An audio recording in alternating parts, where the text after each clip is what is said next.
ঠাকুর, মা ও স্বামীজির চরণে প্রণাম জানিয়ে শুরু করছি স্বামী লোকেশ্বরানন্দ মহারাজ কর্তৃক সম্পাদিত Ramakrishna Mission Institute of Culture, Golpark থেকে প্রকাশিত শতরূপে সারদা। শুরু করছি নিবেদিতার ধ্রুব মন্দির। লিখেছেন শঙ্করী প্রসাদ বসু, অধ্যাপক এবং প্রধান, বাংলা বিভাগ, কলকাতা বিশ্ববিদ্যালয়।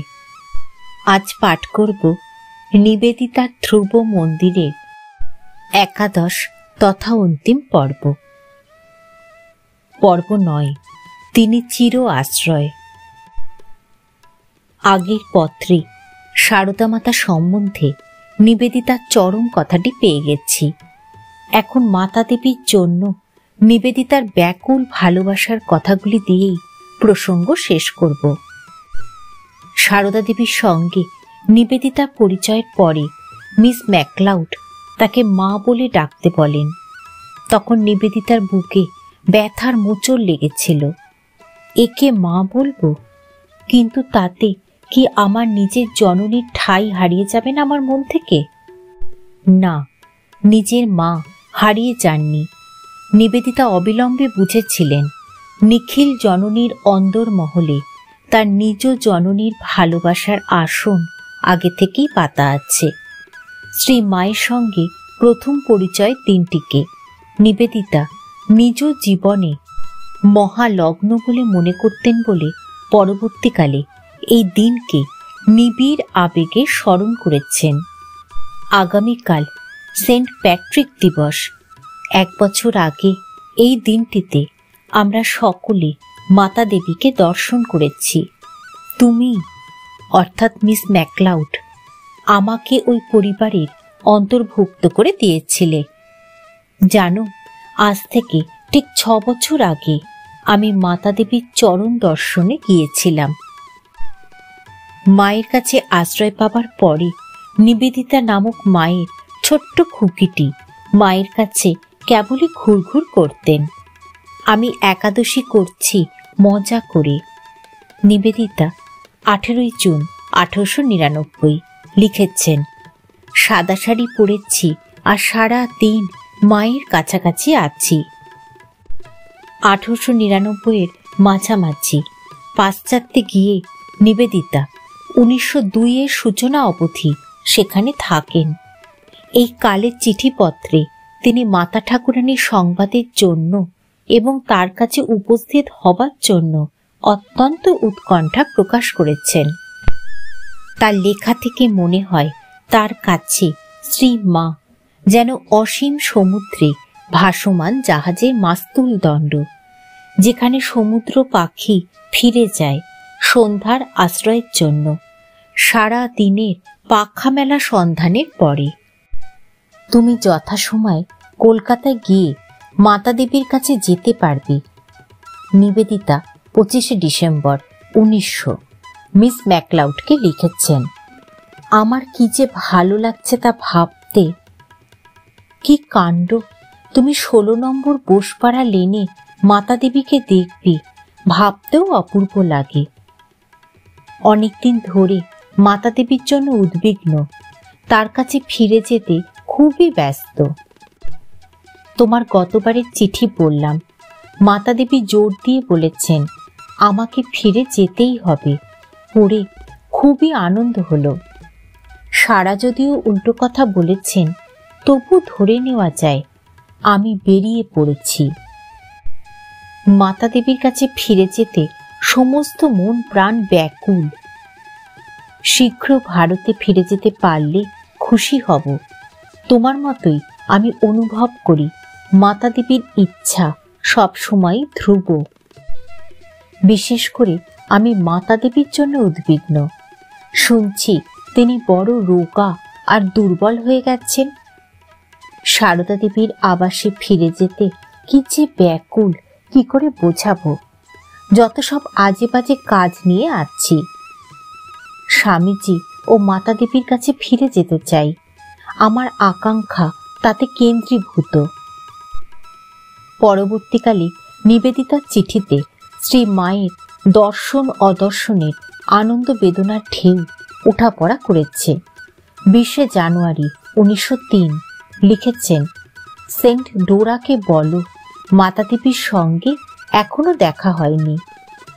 23 এপ্রিল 1903 লিখেছেন, এখনো মাতাদেবীর সঙ্গে সাক্ষাৎ হয়নি, কিছু একটা সারাক্ষণই বাধা দিয়ে যাচ্ছে।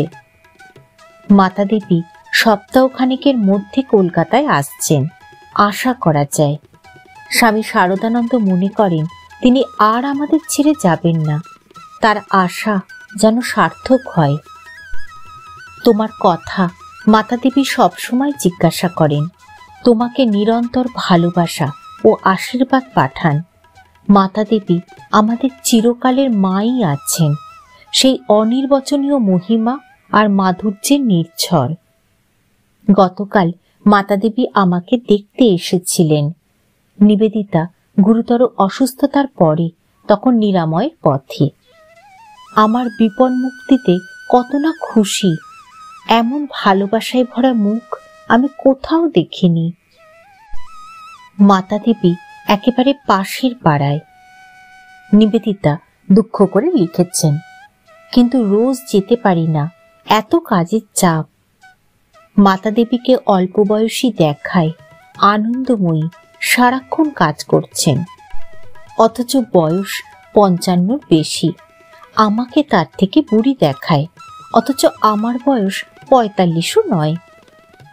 সন্ধ্যায় যখন মাকে ঘিরে মেয়েরা বসে থাকেন, তখন তার কাছে যেতে খুব ভালো লাগে। মায়ের গলার স্বর 11 বছর আগে যা শুনেছি তেমনি তারুণ্যময়, হাসি তেমনি আনন্দ ভরা, প্রতিটি ভাবভঙ্গি নড়াচড়া মনোহারী, মাথায় একটুও পাকা চুল নেই। গতকাল মাতাদেবী দীর্ঘ তীর্থযাত্রার পরে কলকাতায় ফিরেছেন। সংকোচ আর অবুঝ অভিমানের আলো ছায়া ভরা ভাষায় নিবেদিতা লিখেছেন, আমি এখনো তার সঙ্গে দেখা করতে চাইনি। এই শান্তিটুকু পেয়ে মনে হয় তিনি কৃতজ্ঞ থাকবেন। মায়ের বাড়িতে এমন কি ছিল যে সেখানে উপস্থিত হবার জন্য নিবেদিতার অমূল হৃদয়াবেগ? নিবেদিতা সেটি একবার ব্যাখ্যা করার চেষ্টা করেছিলেন। আহা, মায়ের বাড়িতে এত মাধুর্য! যদি কেউ সেখানে দিনের কাজ আরম্ভ করার আগে কোনো প্রয়োজনে হাজির হয়, তাহলে সেখানে কত না উত্তপ্ত ভালোবাসা ও আশীর্বাদ পায়। না, এটা মূল কথা নয়। সেটা কি নিবেদিতা তারপরেই লিখেছেন, তোমার কাছে কিছু চাই না, তুমি এসেছ, আহা কি সুন্দর! এই ভাবটি সেখানে ভরে আছে, ও জিনিস অনির্বচনীয়। নিবেদিতা দেখেছিলেন মাতা দেবী সহস্র কাজে লিপ্ত থেকেও কি নির্লিপ্ত। যখন মনে হচ্ছে তিনি বস্তুমগ্ন, তখন যথার্থ তিনি আত্মমগ্ন। তার একেবারে ফটোচিত্রই রয়েছে। নিবেদিতার সঙ্গে মায়ের ফটোটি দেখলেই তা বোঝা যায়।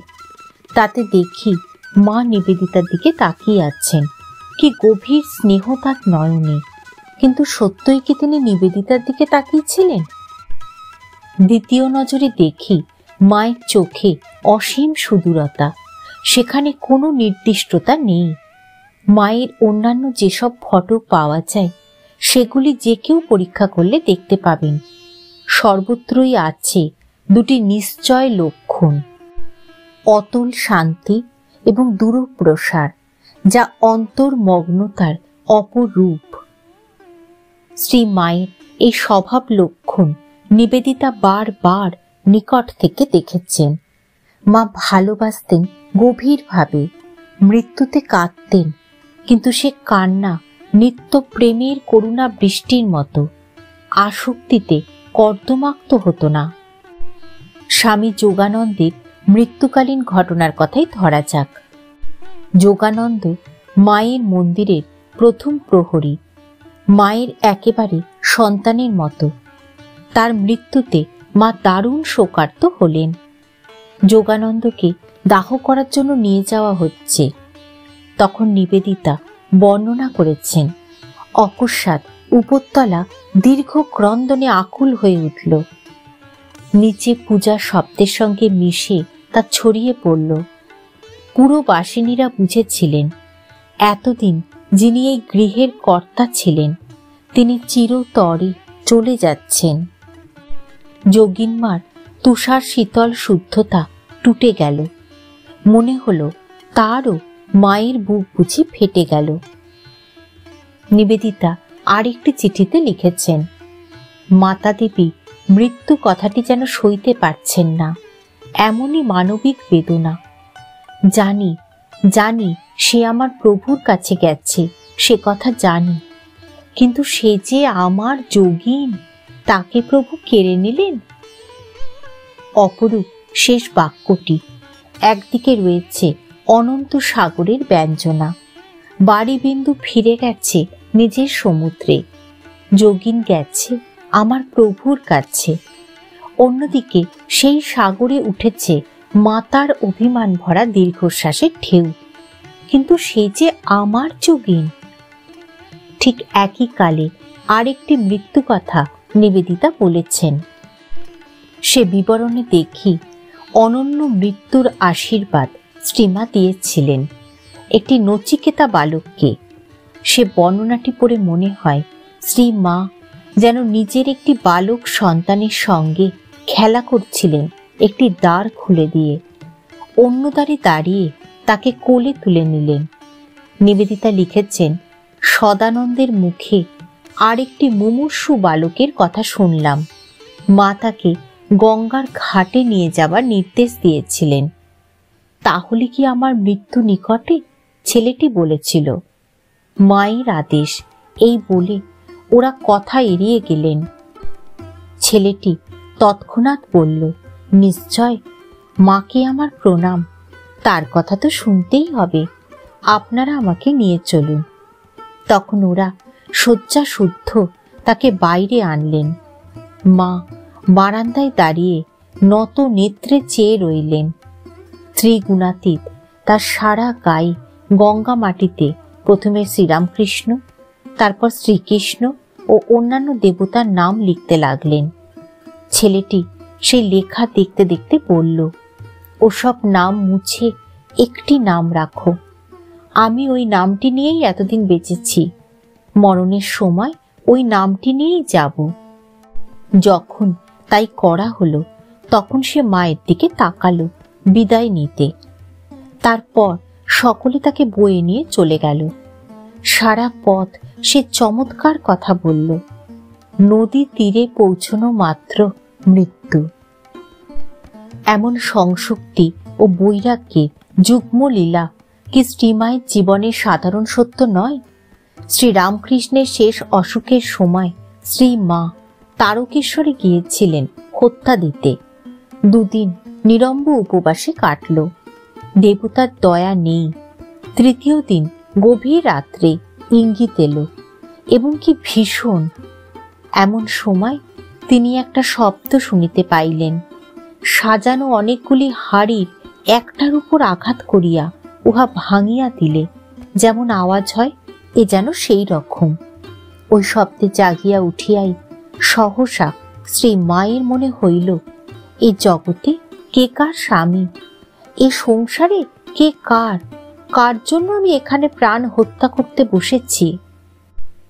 গোপালের মার মৃত্যুশয্যার ঘটনার কথাও স্মরণ করতে পারি।